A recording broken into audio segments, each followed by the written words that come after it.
എന്ന പരാമർശം വന്നത് മുഖ്യമന്ത്രിയിൽ നിന്നാണ്. കേരളത്തിലെ ഏറ്റവും പ്രമുഖനായിട്ടുള്ള ഒരു മാധ്യമ പ്രവർത്തകൻ എടാ ഗോപാലകൃഷ്ണ എന്ന് വിളിച്ചതും മുഖ്യമന്ത്രിയിൽ നിന്നാണ്. ഇത് കൂടാതെ ഒരുപാട് പരാമർശങ്ങളുണ്ട്. പക്ഷേ ഇടക്കാലത്ത് എനിക്കൊരു സംശയം വന്നു. അതേപോലെ ഞാനിപ്പോൾ സന്യാസി വര്യനായിട്ട് മാറിക്കൊണ്ടിരിക്കുകയാണ്. അപ്പോൾ ഞാൻ ധരിച്ചത് ഇത് മാറിയതാണ്. അപ്പൊ ഈ പറയുന്നതെല്ലാം PR-ന്റെ അഡ്വൈസ് ആണെന്ന് ഞങ്ങൾക്കറിയാം കൃത്യമായിട്ടും. ഈ മാറിയ മുഖവും മാറിയ ശൈലിയും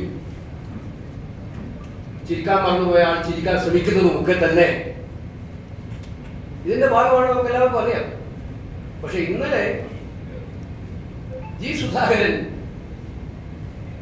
ചെറ്റത്തരമാണ് കാണിച്ചത് എന്ന് പറഞ്ഞതോടുകൂടി യഥാർത്ഥ മുഖം വെളിച്ചത്ത് വന്നിരിക്കുകയാണ്. മുഖ്യമന്ത്രിയുടെ തനിനിറം ഇതാണെന്നുള്ളത് ഒരിക്കൽ കൂടി അദ്ദേഹം തെളിയിച്ചു. നികൃഷ്ട ജീവിയിൽ നിന്നും പരനാറിയിൽ നിന്നും എടാ ഗോപാലകൃഷ്ണനും കൂടി മാറിയിട്ടേ ഇല്ല. ഈ ഇടക്കാലത്തെ മാറ്റമൊക്കെ തന്നെ തെരഞ്ഞെടുപ്പ് കണ്ട് PR കൊടുത്ത അഡ്വൈസ് അനുസരിച്ചുള്ള മാറ്റമാണ്. തനിനിറം ഇത് തന്നെയാണ് തെളിയിച്ചിരിക്കുകയാണ് എന്നതാണ് യാഥാർത്ഥ്യം. ജി സുധാകരന്റെ കാര്യത്തിൽ നിങ്ങൾക്കറിയാം. ജി സുധാകരൻ അഭിപ്രായങ്ങൾ തുറന്നു പറഞ്ഞതാണ്. കോൺഗ്രസിനെ വിമർശിക്കാറുണ്ട് നിശ്ചിതമായിട്ട്.